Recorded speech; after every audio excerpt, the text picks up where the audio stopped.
Hello and welcome to the Sitdown with Standups with Punchline Comedy Club. We are actually excited to announce that we finally have sponsors. Yay! This podcast is sponsored by the Tribe Hotel, who've been very kind to us as an accommodation partner, but also it's sponsored by Mama Rock's Burgers. They are our food partner, but also partners in crime for our usual monthly room that is called Yo Mama. If you have not checked us out, check us out on everything. Please follow, like, share, subscribe, stalk, call us inappropriately, try and get a restraining order, like all of that stuff you guys know. On all platforms, we are on Instagram, Facebook. I don't know if we have a TikToks. My producer is saying no. But then, yeah, all you young kids, just follow us everywhere. You can even follow us home if you're so inclined. But to start with, I want us to have an amazing welcome for someone who is a legend. We are quite privileged to have this person here. She is a multi-award winning comedian. She is a screenwriter. She is a radio presenter and DJ. She's an amazing host, but most importantly, this person is my wife's doppelganger. Ladies and gentlemen, please welcome to the podcast, Miss Angel Campey. Angel, how are you doing? I'm great. Thank you for having me, It's Eric. amazing to have you here. And the last thing I said is actually true because on Wednesday, when you arrived and you came for open mic, Yes. there was a picture of you taken on stage, Yes. and it was posted, and a lot of people were like, oh, I didn't know Rachel is doing comedy now. And lots of people were actually messaging my wife, and they were like, oh, you finally got on stage. I think you're funnier than your husband. He's trash. And I was like, yeah, this is not good for us. How are you doing? Welcome to Nairobi. Karibu sana. Thank you. Yes. Asante sana. But yeah, and I thought you guys were all just like, oh, yes, it's another white girl. You're just being racist. We all look alike. Yeah. But then I met her last night, and I was like, oh my gosh, you do look like She me. walked in and I was like, I might take the wrong white girl home, and I will not be mad if that happens. Well, you are dropping me off at the Tribe Hotel every night, so you technically do take me home. I do take you. That's very true. But you've been here for a couple of days and we've had so much fun. You've been able to experience some of Nairobi. You've been able to experience a lot of culture, because comedy is amazing because you go on stage and you listen and you hear everything that's going on around. Yes. What's your experience been so far? How do you find it? Well, I hate it, really. Good. We knew. We have done our job, guys. It's very overrated. No, I absolutely love Nairobi. We know Kenya. I have a few Kenyan friends in South Africa, so I know like the Kenyan education system's very high, that your general world knowledge is quite high. But I didn't actually expect the level of like dark, sarcastic, highly intelligent comedy. It supersedes a lot of the Cape Town spaces that I perform in. So I've had the most fun here. And also just how much you guys reference world events, political events. You really, it's amazing to see. That's mostly because our government is trash. That's why we're trying to learn as much about everyone else so that we can immigrate and go to those particular places. I see. So this is not knowledge, and we give no credit to the Kenyan government for the education system. That is just us as Kenyans trying to be resilient and trying to learn as much as possible so we can leave this godforsaken country. But yes, in all, like, one of the things that's been very cool to actually have is to have insights of you from the different places you've been. You've performed comedy almost all over the world. You are such a world traveler. You've been in Asia, you've been in Africa, you've been in Europe, you've been in America, all of these places. But the question that we always start with is, how did you get into this space? How did you get into stand-up comedy? When I was 4 years old. Oh, okay. Back in the day. No, so I always knew that I wanted to. Oh, I'm being told like I need to fix my microphone. Okay, yeah, go ahead, Angel. Sorry. What's wrong with your mic? I'm not positioning it correctly because I'm very intrigued by you. Oh, yes. So is that better?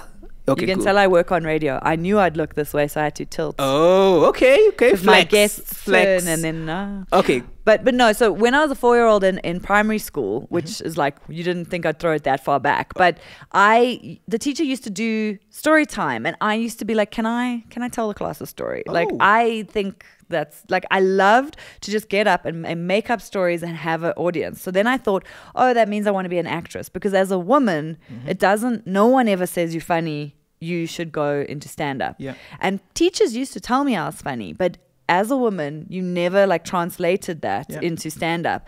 And I only started stand-up when I was 28, even though like my whole life looking back was you had been doing. I love doing public speaking and unprepared orals in class. I don't understand why people get scared to talk in front of people. As a fellow comic, it's like exciting. You can't wait till it's your turn on a stage. And then, so the way I got into it, ultimately, I used to tweet just all my stupid, funny thoughts. And I had a blog, and I couldn't help but be sarcastic. I wasn't trying to be funny. It just came naturally. And my roommate at the time, Siv Ngezi, who's quite a well-known comedian and actor. Shout out to Siv out there, wherever you are in the world, doing the thing. Yeah, doing the thing, Sivuyile. He was like, oh, you should get on stage and do some of those jokes. And I was like, yeah, sure. Next day, a comedy booker was like, yeah, Siv says you want to start. We got a gig in 3 weeks. And I was like, whoa, no, I just said that on the safety of my own couch. I don't have any jokes. And they were like, you've got 3 weeks. 3 weeks to do this. Write them. And then that was it. I feel for the younger listeners and viewers, I need to demystify something. Well, a blog is this thing that we used to have back in the day that is more like a journal. I think that's what the youth them are calling it now. It's a journal. So just to clarify and demystify it, like for us old cats, a blog was basically the journal that we had. It's interesting that you speak about getting tossed into comedy in that way. But then a lot of times when I've basically looked around is that most spaces, especially spaces that are creative and artistic, are very, very difficult when it comes to us looking at women being in those particular spaces.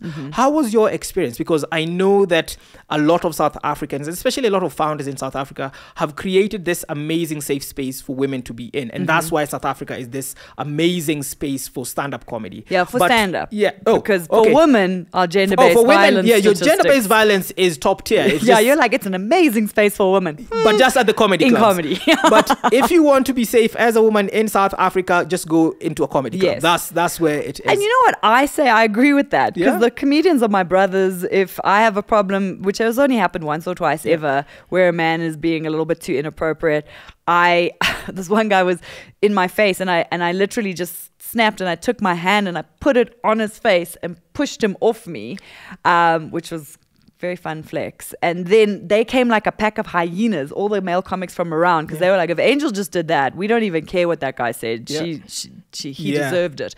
So they are a great group of brothers. But when I first started, there was no sexism, because as comics, we know, like, if someone's funny, they can hang. If you see a comic and they do well, you're like, oh, you're going to be good for my show. And especially when I started, they were looking for diversity. They were like, oh, you're a girl. We want to put girls on the lineup, because we're always looking to try and like make sure everyone's represented. You're choosing people from different provinces and different areas so that the audience gets different voices. So when I started, it really was that. And in a way, I feel like I unfairly leapfrogged the guys, because they kept putting me on bigger and bigger stages. And a lot of the guys who were funnier than me weren't getting promoted because they already had 5 black guys. So they were like, sorry. Yeah, we need a white girl to come in. Well, we need a girl. Yeah, and then white girl.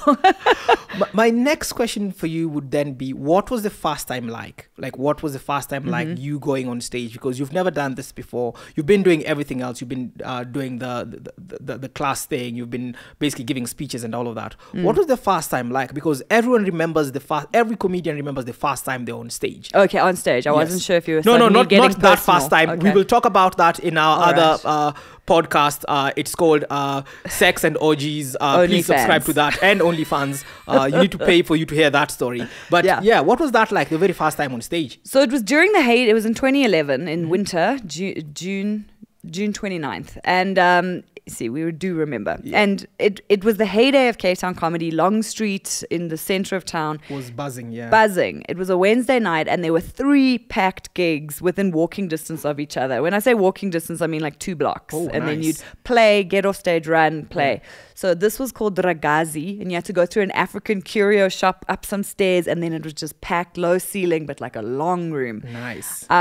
But like the day of, you wrote down the things, and because we've done speeches in school, and I taught English in South Korea, and I lectured at UCT, the talking in front of a crowd, I was like, okay, I got this. These are the jokes. If they don't land, they don't land. Doesn't matter. It doesn't mean you're terrible. It means you got to work on them. Because I knew enough about comedy to not put any like investment in my jokes. But then the shock for me was, even like getting toward my punchline, I had little throwaway gags, and then the crowd would laugh, and I was like talking over them, going, it's not the funny part. Not the funny part.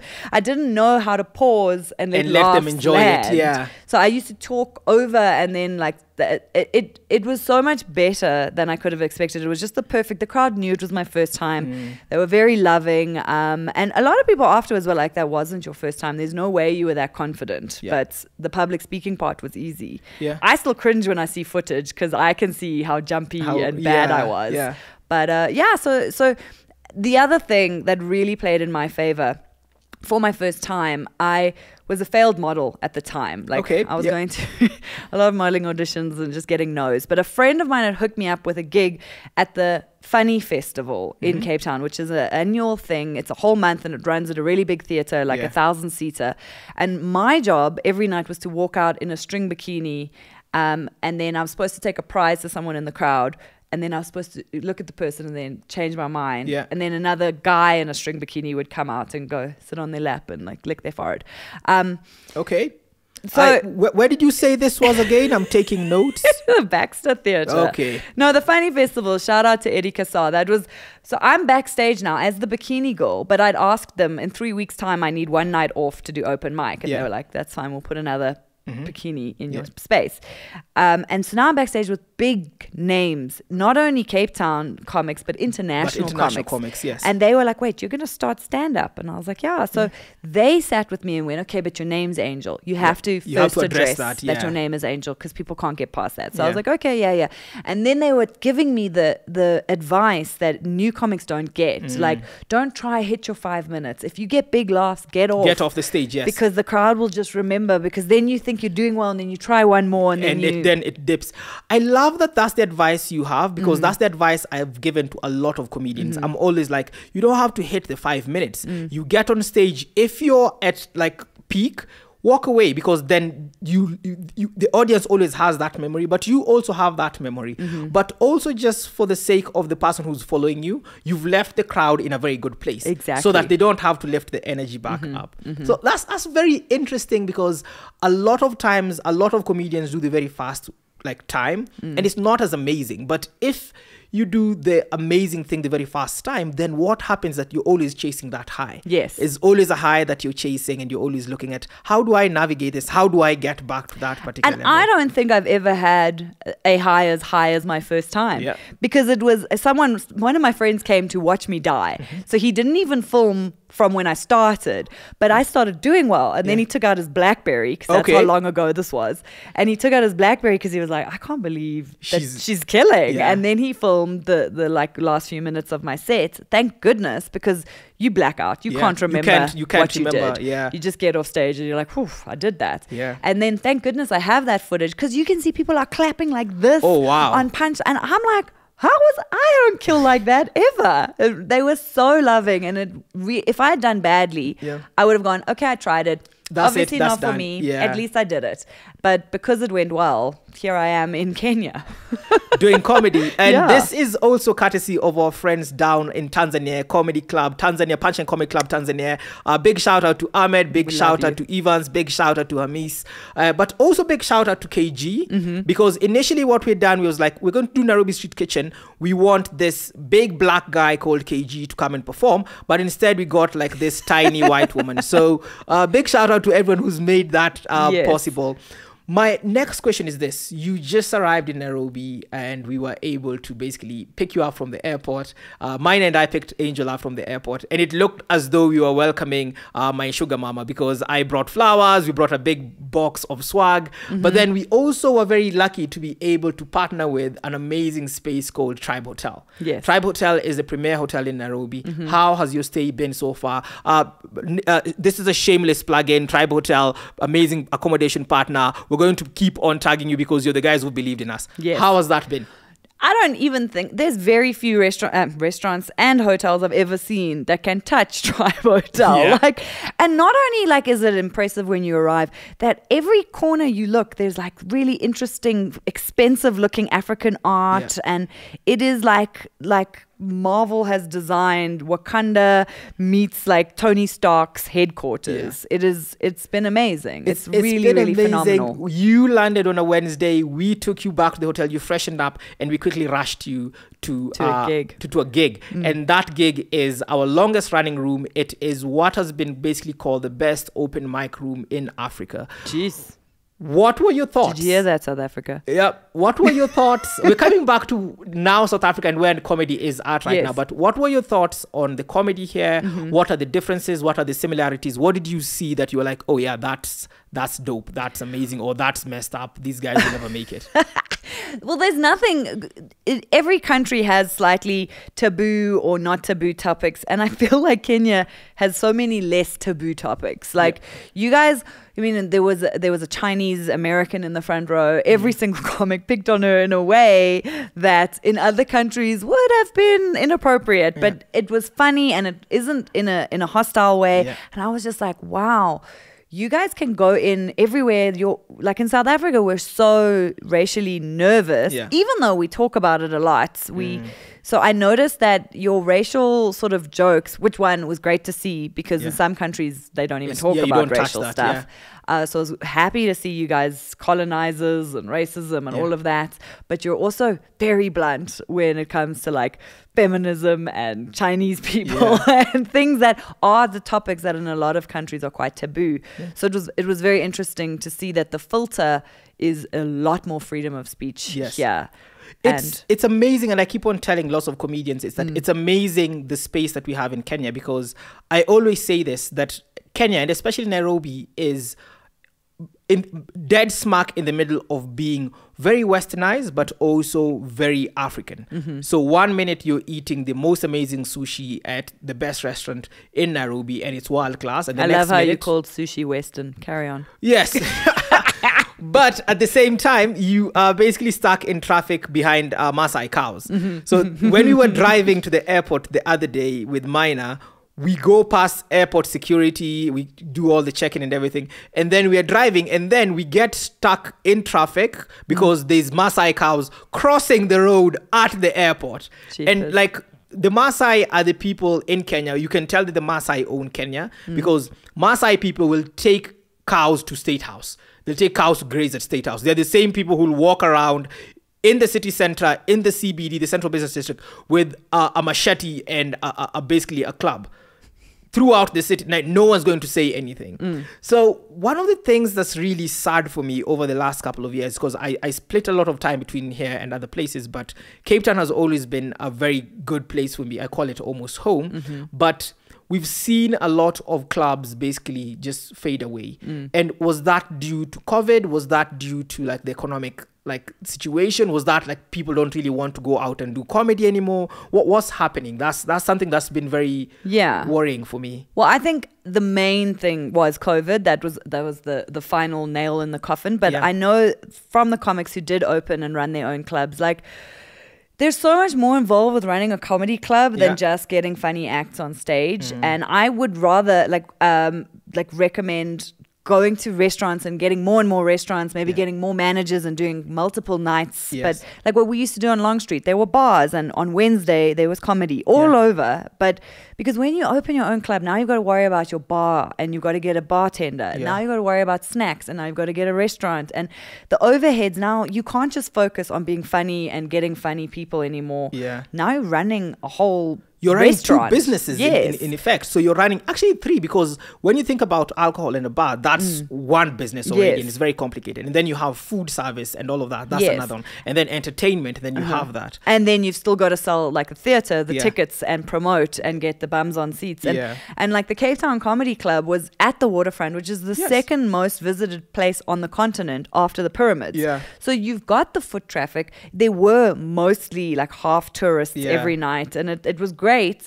But to every night, it's a 7 nights a week. It's very exhausting, and the overheads were like, because of the rent, you've also got to pay rent for those venues, and that's premium real estate. So yeah, the comedy clubs, that was our dedicated one in Cape Town, and that one's gone. And the Goliath brothers, or say brothers, they're not, but everyone calls them brothers. Jason and Donovan Goliath and Nicholas, they had the Goliath Comedy Club.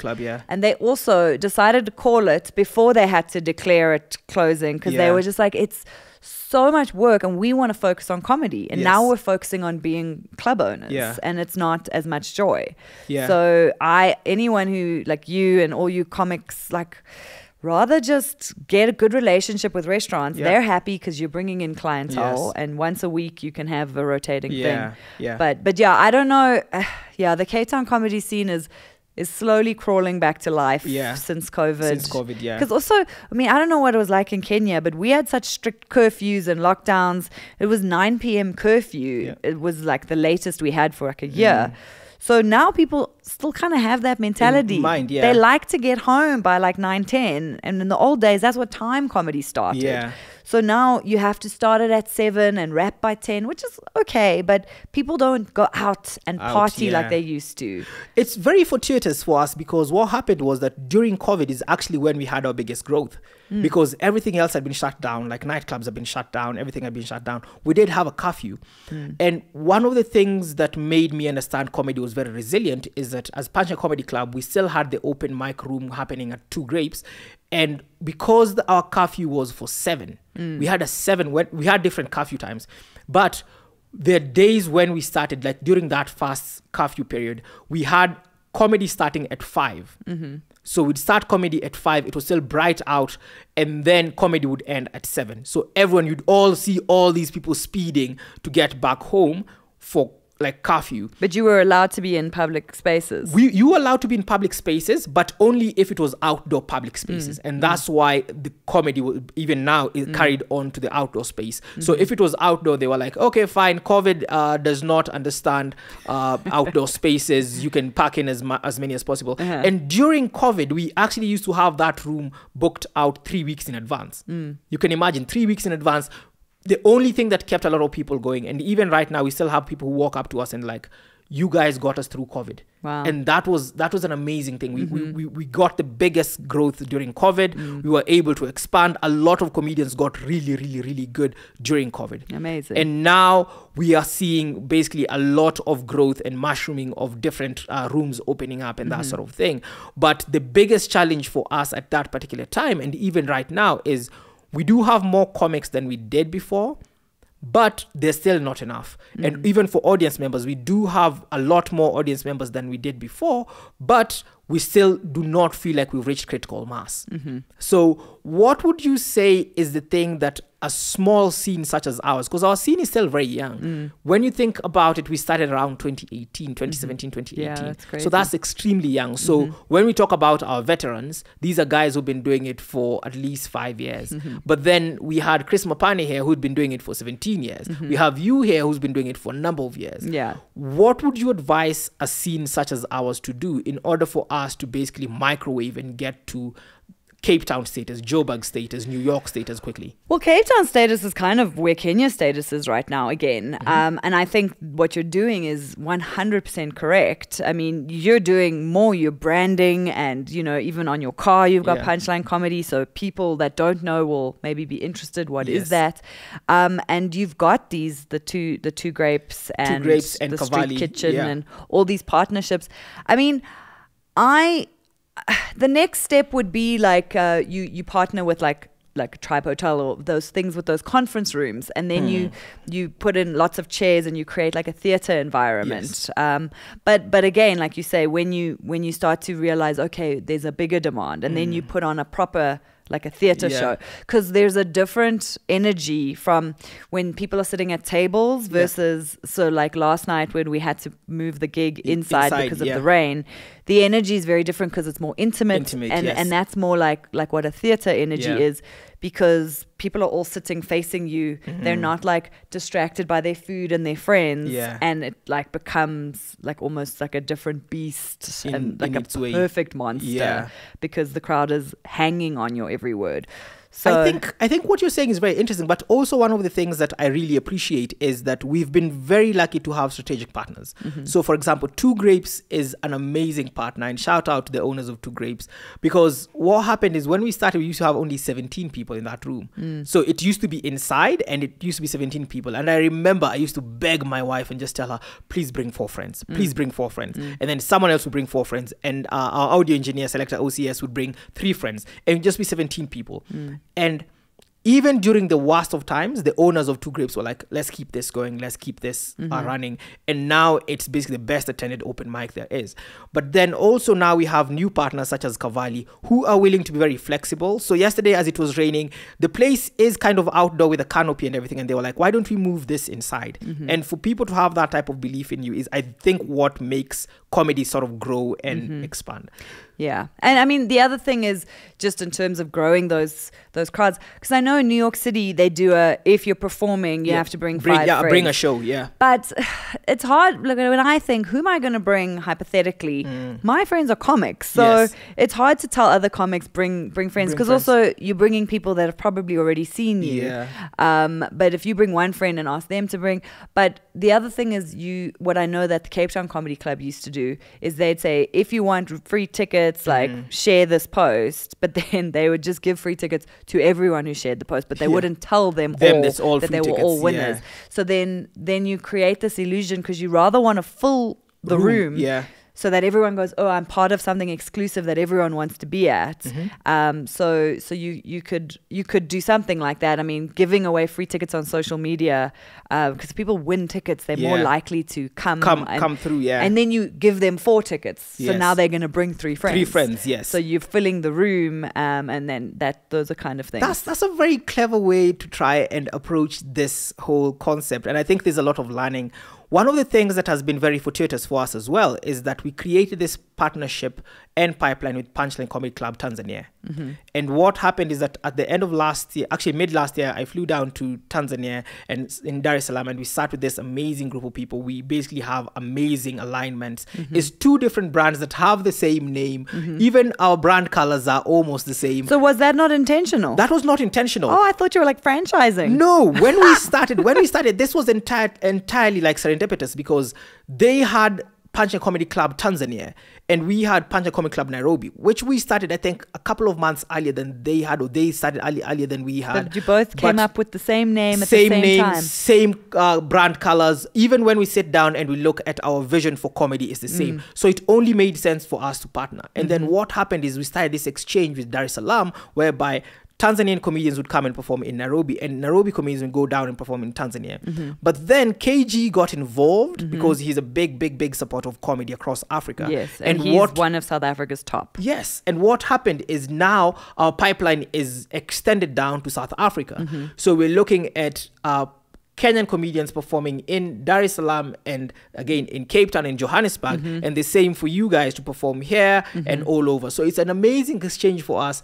And that's one thing that I believe is going to strengthen comedy, because it exposes you to a new audience, number one. Number two, it allows us to create consumption on the continent. So we don't necessarily need the big names to come in and basically push comedy for us. Netflix, please don't take this seriously. Would love you to come and push Punchline Comedy Club.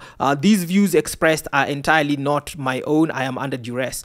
But what we would want to do is create a market and create an audience for African continent, on the African continent, powered by Africans, because that makes a huge difference. When you think about it, how many millions of Africans do we have who can consume that content? Well, absolutely. And then to your Netflix comment, once we create this network and we all strengthen and become like able to all talk amongst Africans, then Netflix can do an African exclusive special, because they know that it will fly all over the continent, and the streaming will be crazy, because everyone will get the references, because the comics will be able to talk to all the different countries. The more you travel, the more you go, oh, so Nigerians find this funny, Kenyans find this funny, because Tanzania and Kenya, you guys are so close, but your senses of humor are slightly different. And Tanzanians are much nicer than Kenyans. Yes, of course they are. That's because they speak fluent Swahili. They're just sweeter. Like when you make a dark joke, Kenyans are like, yes. And Tanzanians are like, oh. no. And I'm like, no, guys, it's okay. You can laugh. It's just fine. So one of the things we do on this podcast is we basically get different questions from all the comedians, like all different comedians send in different questions. And now we're just entering that question and answer time. So the first question that we do have is, and this comes from Marcus, and he asks, why do you not speak like a black South African? Well, Marcus speaks like an American, so this is a very complex question. It is a very complex question. This is more of like, this is like civil war. It's accents versus accents. Yeah, like, Marcus, why do you speak like an American and not a Kenyan? Let's address that for a second. Okay, now let's move on to like the actual questions. So one of the questions we just got was, how do you make audiences comfortable with you on stage? When you're on stage, how do you make audiences comfortable? Okay, so this is interesting, especially as a woman. When I started, I was a lot thinner, younger, 28, and also there weren't that many women. It has changed a lot in the last 11 years or so. But you'd feel like men would be like, take it off, and they just like objectify you. Yeah. So the first way that you make an audience comfortable, because also girls are threatened by other girls to an extent, and you need to get the girls on your side and the men to stop being gross. Yes. So the first way I used to do it was to make like self-deprecating jokes where I like talk about like having back knee and like just being like, what? And then they're all like, oh no, I'm not attracted to her. So then they feel safe because then they can laugh. Because unfortunately, we're not evolved as a species enough for women to be able to be multifaceted. Men can only put you in certain boxes. You either attractive or funny. Like I can't, there's no Venn diagram overlap.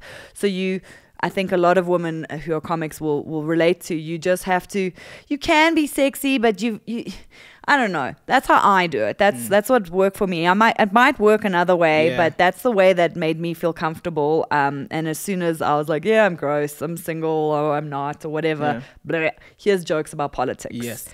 So that's how I make the audience feel comfortable. Also, being a white South African, it's also quite important to me to make my politics known. And that's another way, because if you're playing in like a South African township like Gugulethu and you get on stage, everyone's like, it's a white woman, and that their main touch points, first of all, white people don't really even go to those neighborhoods. So then I'd like open with a joke, like making fun of the political party that's like very white. And then they all laugh going, oh, she's one of ours. She's on our side. Yeah, she's not like those ones. Okay, so you can quickly and assess, or like in Kenya, you might do. I haven't had to because the crowds have been so warm, but you might do like a colonial joke. And like I was joking about my British passport the other night and saying I've brought it just in case. Just in case it kicks off. I'll run to the embassy because I'm more important as a British citizen than an African citizen. And like, everyone's like, okay, so she understands the social demographics of this continent. I think one of the things I've found out, because I tend to do lots of crowd work, is one thing you want to do is you want to be able to make fun of yourself. As soon as it's self-deprecating, then people know, oh, they're not picking on me. Everyone is fair game and everyone is available. And one of the things that people are always asking is, how do you deal with people who might get offended on stage? And I always tell people is, every time I've done comedy, the people who've been most offended are the people who are farthest removed from what I'm talking about. So I always tell this story. A couple of years ago, we had a guy who came to the show, and this guy basically he was disabled. He didn't have the use of his legs, and he sat right up front. And the entire night, I was just going hard on him. And afterwards, this white lady comes up to me. She was like, how could you do this? That was so despicable. Meanwhile, this guy hobbles over and is like, yo, that's the funnest night I've ever had since I lost my legs. And I was like, and he's like, let me tell you how I lost my legs. Yeah, that was a fun night. It's amazing that happens. But a lot of times if we're self-deprecating, then our audiences understand that we're fair game. Like everyone, I always say comedians do not attack people, we attack issues. Yes. And that's extremely important. Yes. Which moves me on to the next space. And this is a question that you've answered in part. And that is, how do you navigate comedy as a woman? But more importantly, how do you navigate comedy as a white woman in South Africa especially? Well, I mean, I don't know how to navigate comedy as a black man. Okay. So it's a very nuanced question because, as I've said in part, like you self-deprecate, you show people we're all equal, we're all here. It's not a performance, it's a conversation. Yes. I always say, and the laughter is their response. Oftentimes, please repeat that one more time because I want to rub it in people's faces. Just say that again, please, Angel. It's not a performance, it's a conversation. Thank you. Because the audience will tell you, in every conversation we have, whether you're with your wife or your mother or your grandmother or your boss, you take a slightly different tone, and each room that you perform at, you just got to read how it's landing and you take a different tone. Yes. And so the way that, I mean, anyone navigates anything is by, you have to just be acutely aware of reading a room. Yes. And I think good comics are good at reading a room, and that is the main skill that comedians have, which works in our professional lives as well, where we can read a room with our bosses or wherever else. But so I don't know how I navigated as a white woman, because I've had to navigate the whole world as a white woman. So I just navigate it the way I know how. And the number one way is, like you said, becoming friends. Yes.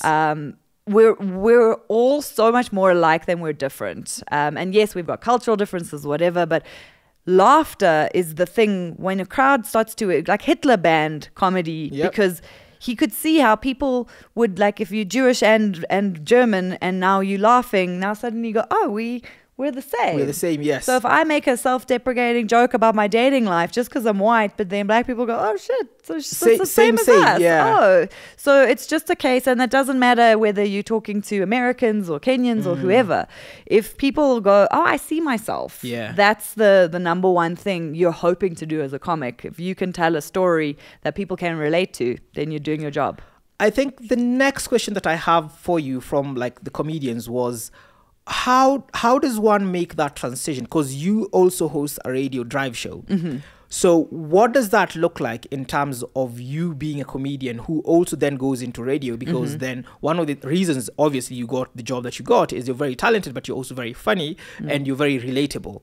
But how does one make that transition whereby with stand-up comedy, you have a live audience. But now with radio, it's like you have an audience that you're not necessarily seeing. How do you navigate those? How do you make that transition? And also the second part to that question is, does that mean that comedians need to have a second career?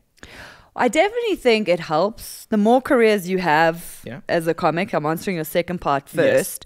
But I mean, I'm a comedian first, but then all comedians become writers for TV shows. We become like consultants for ad agencies. We become, because comedy is one of the greatest skills a human can have. And so as soon as you start comedy, you get offered jobs everywhere because they're like, oh, you're a comedian. We could use you for this, MCing, everything else. That might be in South Africa. The only jobs we get offered here are prostitution. But then, that's that's kind of comedy. Okay. But no, so for me, everything, like people say, how did you get into radio? Because lots of people just want to be in radio. And I'm like, I don't know how to get into radio. I got offered radio because I was a comedian. Like, comedy was the back kitchen door into the whole entertainment industry. And I think it will get there for Kenya, where people start to take it more seriously. But then to answer your question about how it translates versus a live audience, I think being a comedian first was my superpower for radio, because I've been on enough stages that I go, this isn't going to land the way you think it's going to land. So I can read the hypothetical room, because you can like write a joke and go, the crowd's going to go, ooh, you can visualize it. So I'll say, well, if I'm going to do this on air, let me say it this way. Because you're not, like, yes, we've got over 200,000 listeners, but they're not together like a comedy crowd. And in a comedy crowd, maybe the one lady's feeling offended, but everybody else is laughing. So she's going, oh, it must be okay. But on radio, you've got to visualize one person alone in their car. So you're talking to one person. So it's a slightly different energy. You can't get that mob mentality. And my co-host and I have a thing about saying you guys on radio. It's not you guys, it's you. It's you. Kids, maybe there's more than one person in the car, but you're coming to someone and talking to them as an individual. So you're still coming as a comic, knowing how to read a room, but the energy you approach it with is like, I'm talking to one person now. I love that you say that, because it is something very similar to like a guest that we had on this podcast. His name is Dio Gracious, amazing comedian. He is the founder of Watubaki, amazing performer. He said something like that has stuck with me for a while. He said, even when we're doing stand-up comedy, you're not talking to a group. You're Fair talking enough. to individuals. And it's the same thing you're saying. So I think the overlaps and similarities between radio and stand-up comedy are there, and you're there to see them quite a bit. I will move on to the next question, and this is more of us trying to give you an even bigger head than you have right now. You performed everywhere. Not everywhere, but places, yes. Yes, you performed in New York, you performed in South Africa, you performed in Dar es Salaam, you performed here, you performed with Basket Mouth in Nigeria. What are some of the lessons that you took from all those places as you were performing? What are some of the things that you were like, oh, in general, when it comes to comedy, maybe audiences are different, or I think audiences are similar in one way or the other. What was that experience like, and what has that taught you over the years? Well, I mean, I can't break each one down, but the main thing you learn the more you travel is how much more alike we all are.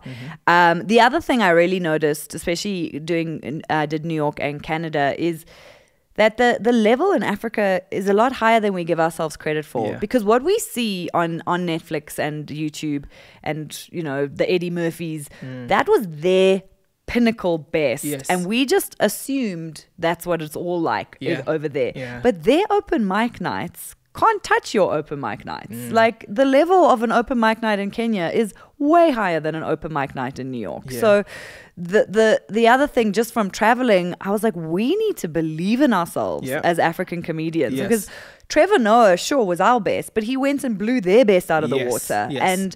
And there's so many examples where we just always look at the Western culture and go, oh, if only we could be like that. But we actually, the hardships and the cultures and the things we've overcome have given us so much more interesting opinions and approaches, and we're far more diverse and able to perform in many crowds than we think. So the main thing I learned when I was in New York was like, actually, we've got a very good thing going. Yes. And in Cape Town and the rest of Africa. I've always felt that way as well. Whenever I perform in different spaces, I've always felt that we bring so much good. We're just as good, if not better, than some of these comedians we see. Yes. But I always also tell comedians here, we must be able to push ourselves, but still give ourselves grace.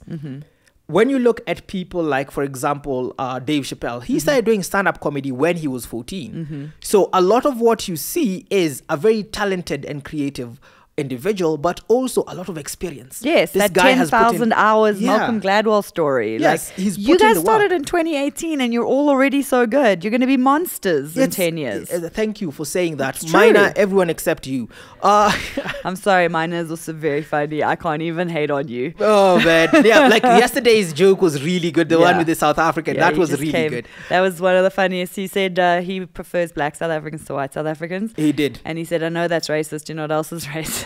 White South Africa. Africans. Oh, it was a very funny joke. And that will now work he's with getting us. cancelled. No. So the final question that we have comes from a relatively new comedian, but he's been doing amazing things. His name is Abdi Mohammed. Shout out to Abdi, who's also basically fasting during Ramadan and being able to still write and perform. But the question that he has is, how do you navigate taboo topics or topics that seem to be a bit difficult? Because when we think about it, like, you've been on stage and you are able to make us all very comfortable and laugh at the things that we know are quite taboo. For example, we spoke a lot about apartheid, and that was very, like, it's one of those things you're looking at and you're like, how do you navigate this? How do you navigate those very, very sensitive topics? Okay, so the very, very sensitive, like apartheid, I don't really know the answer to that because everyone's got a different...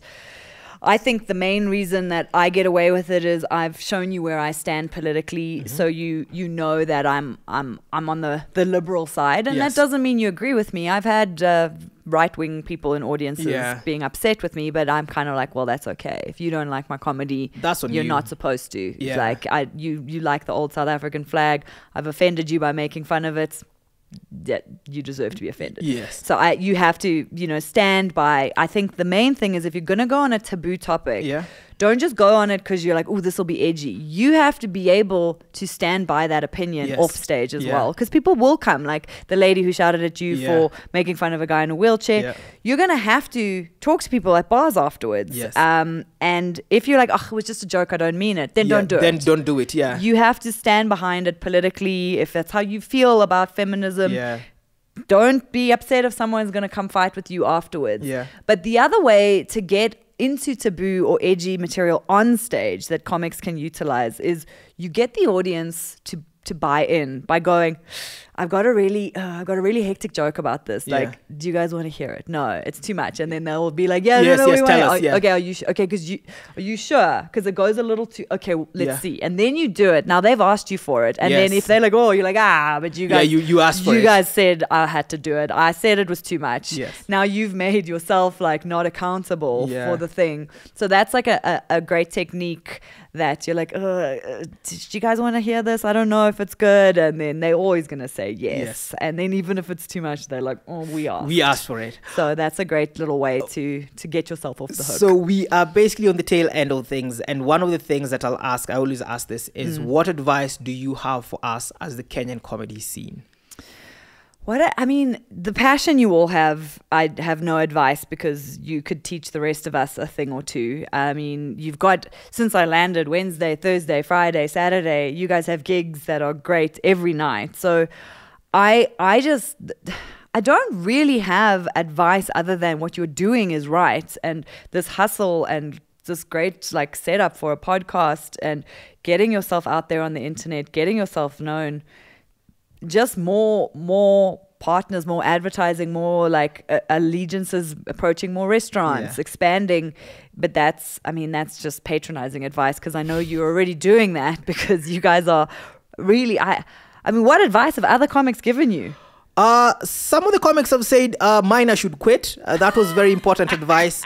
I feel like he didn't take that seriously, but I honestly feel like Minor Munene should quit comedy and go back to robbing people. It was more lucrative for him. But yeah, I think we've gotten really good advice. We've gotten really good advice on how we can expand. Some of the advice we got, for example, for Chris Mapane was like comedians need to keep working on what they need to do. The other advice we've gotten, but that's like Chris, yes, but this is what they're doing, Chris. What do you mean?